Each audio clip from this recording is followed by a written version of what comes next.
Right, so it is November 24th, 2020, and 2021, and tomorrow is Thanksgiving. Today was a nice little excursion to New York City for me. I went to Bryant Park, which I've been going to over the years, but never really paid attention to it before. Whenever I go to New York City, I never really pay attention to my surroundings. I'm desperately trying to figure out how I can better do that.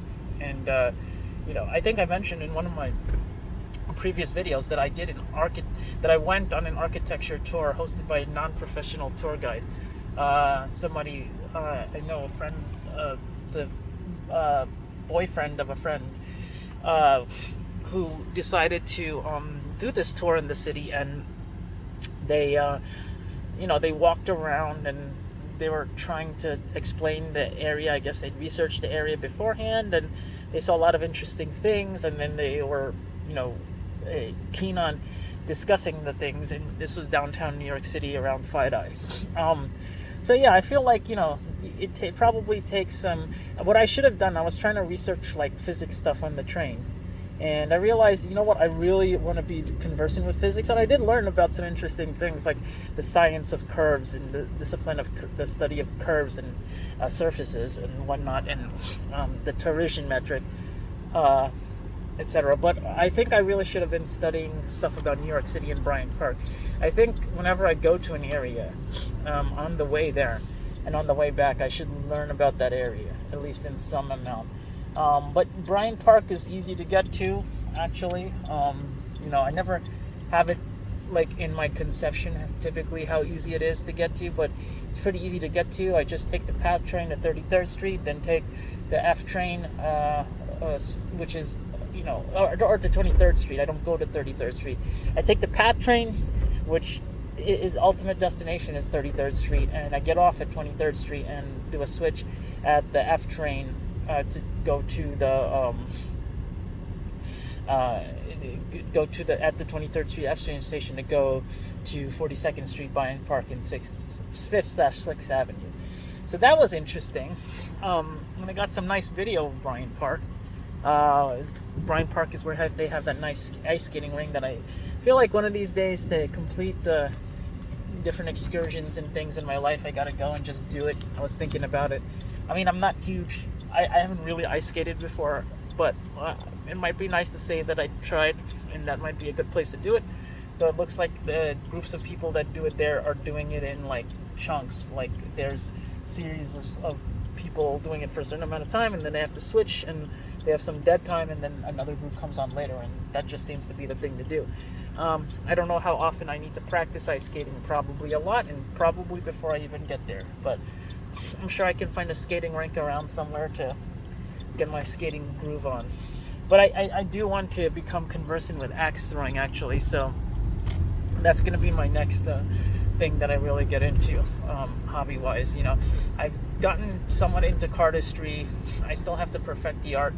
There's a lot of work to do in that area for me, but I think slowly but surely I'm going to get better at it.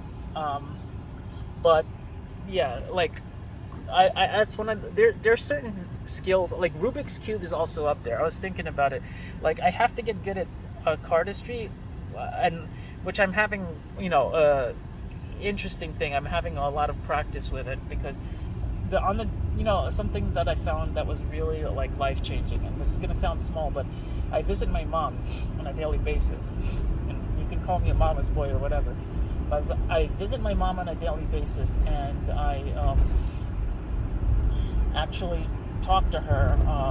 And I had a hard time focusing on her because I was looking at the smartphone a lot when I was talking to her.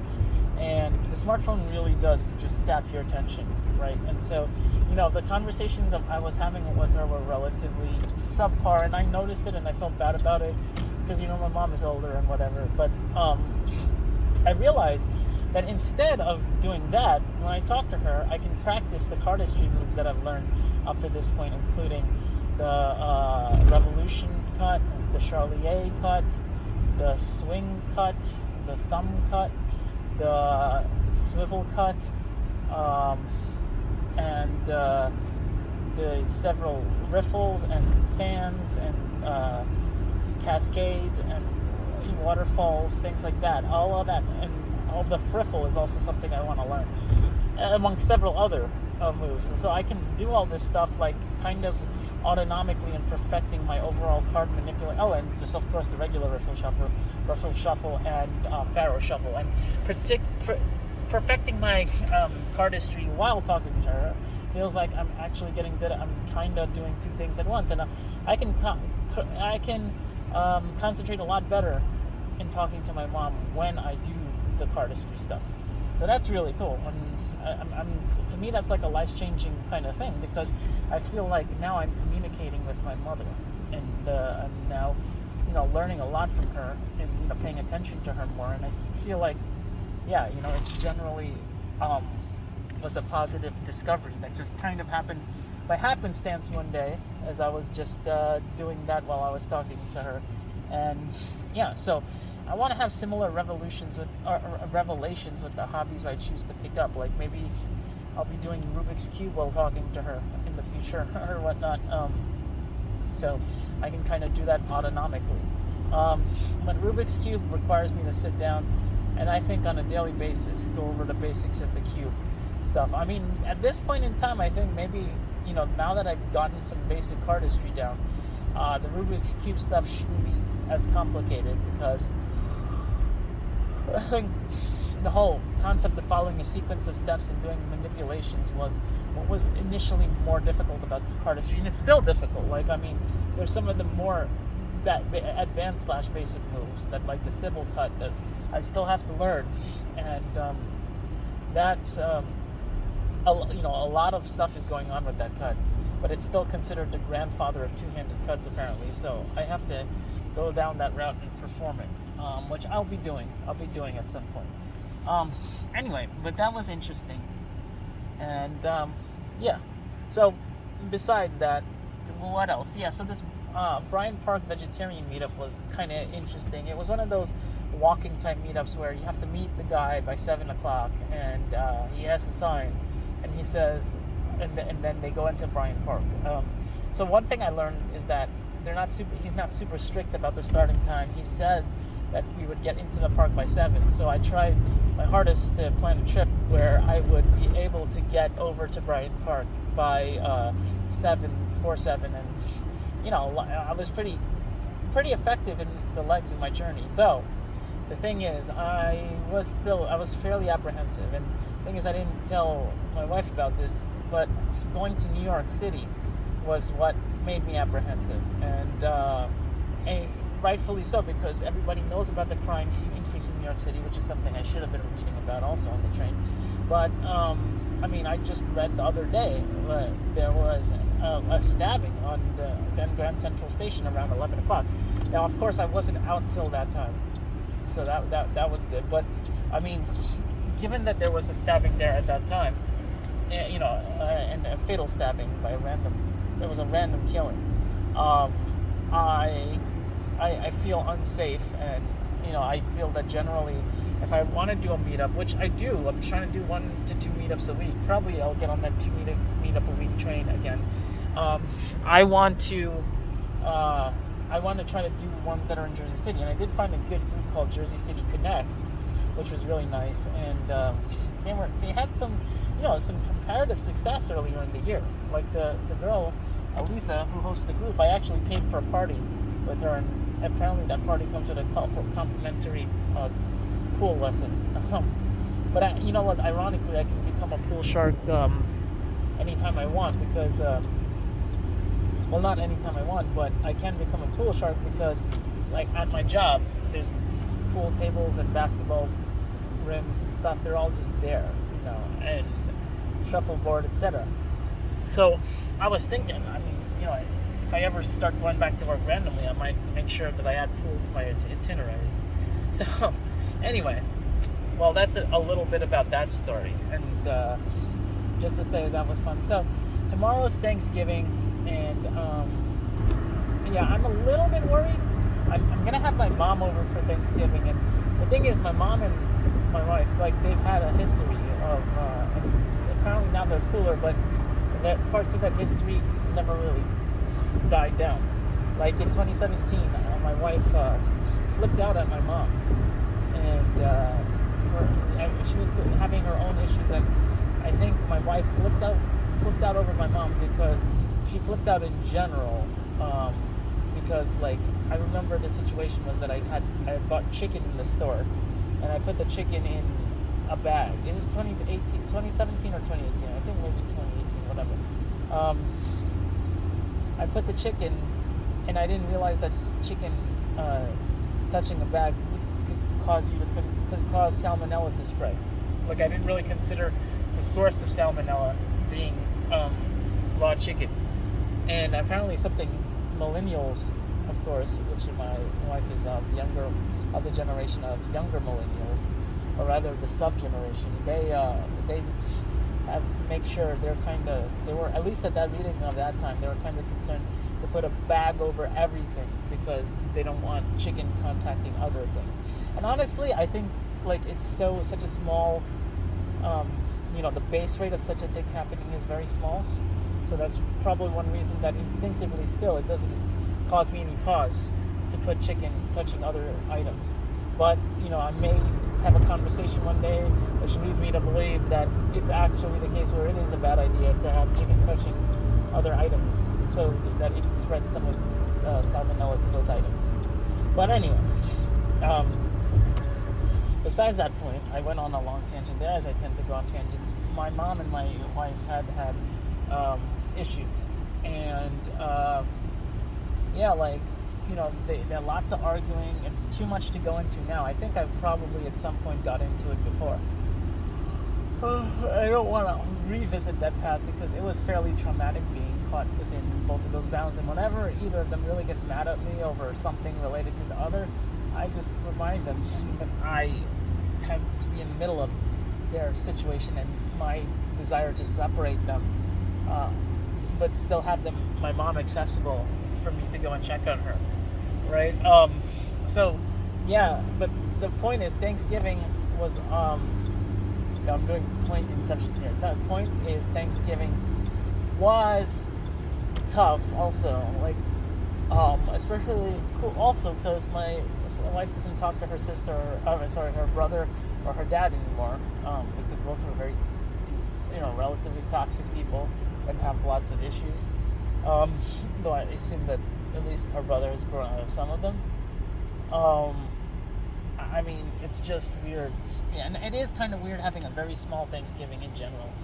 Like, my mom was asking me, are we going to have friends over and this and that? And I was like, you know what? Nah, because, I don't know. I'm not looking forward to having tons of friends or anything over for get-togethers. I don't like playing host or anything like that myself. My wife likes cooking on Thanksgiving, so one thing I could have probably done is ask my wife to see if my mom could bring over something. But my wife seems like she wanted to do all the cooking, so whatever. I'm not gonna blow a gasket over it. I really just want to have a good time and frankly get it over with. Like holidays like that, where disparate pieces of family have to interact. I can understand now why people say it gives them anxiety. I mean, one would think that I would understand for years, but for the last few years, a stark example of that anxiety has been the interaction between my mom and my wife. But you know what?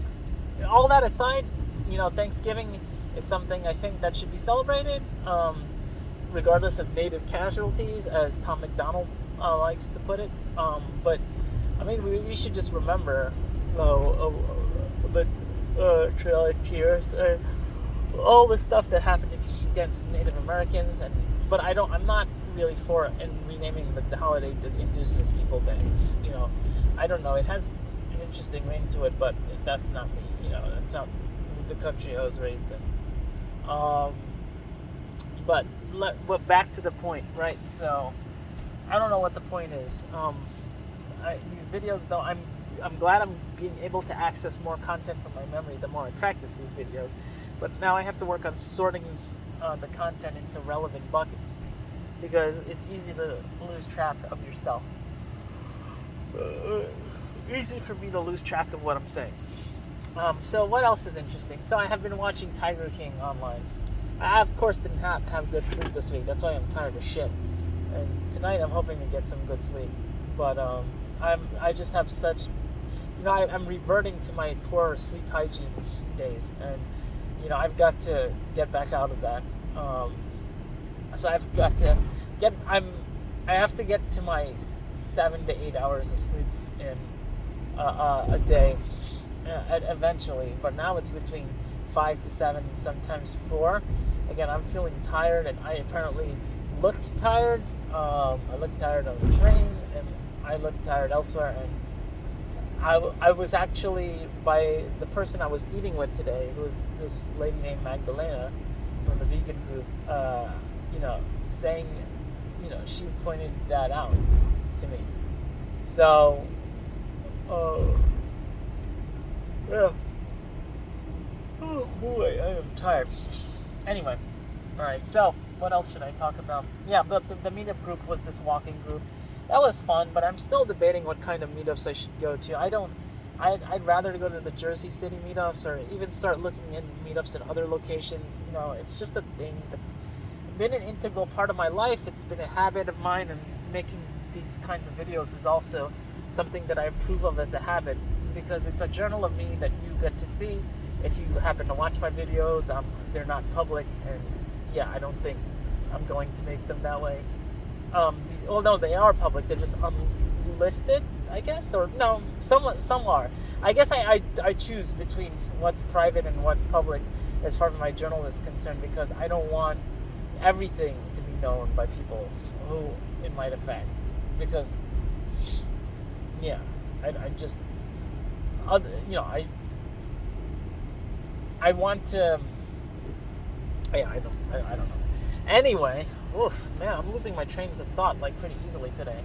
I don't know what it is. Is it because I'm concentrating on driving? Is it because I'm trying to think of one thing and my mind goes in wrong directions, or is it I'm plain tired? I think it's that I'm plain tired. I feel I'm gonna go to sleep. I make up for some Z time today. Also, I've been watching Tiger King with my wife. I was kind of Hellbound I'd finished this weekend, which is that Korean thriller that I talked about in my previous video, and I finished all in one day on my binge weekend, which Saturday is turning out to be the day that I binge. Alright, whatever. Sunday could easily be a binge day also. Sunday probably won't be a binge day, because I think Sunday will be the day that we kind of go out and do our thing. But, yeah, binging is something that I'm allowing myself once a week to do. I'm also watching an anime called Komi Can't Communicate, which is an anime about a girl with severe social anxiety who has trouble communicating with her anybody. It's kind of cute. It's actually fairly intelligently written, I think, and I think that happens to be the case for a lot of anime, which is why a lot of anime that's probably one of the reasons that anime is popular, because it isn't just empty cartoony, right? But it's cool. It's what it is. And also, I believe Netflix has somehow led to the popularity of anime to grow even larger amongst the normies, right? Where it was only a thing for weebs. I do have to check out Cowboy Bebop. I have to finish that. And honestly, I prefer to finish that ahead of Tiger King Season 2, because right now, the thing with Tiger King is that they're just talking about Don Lewis constantly. Honestly, alright, is that what they wanted to do? They literally turned the last few episodes into so-called Carol Diaries. And I'm not really feeling that, because I'm not interested in, as my wife put it, I'm not interested in Don Lewis because he is a child raping asshole. Or, just statutory raping asshole in Costa Rica who, he went there so he could have money and, hook up with 15-year-old girls over there, which is the age of consent. And he probably disappeared and ran afoul of some angry guy with power or a relative of one of those girls, and that was it for him, even though now it's the whole thing about Carol Baskin. The person who did it could be dead. They probably won't come forward. Maybe they're even enjoying all this stuff and this kind of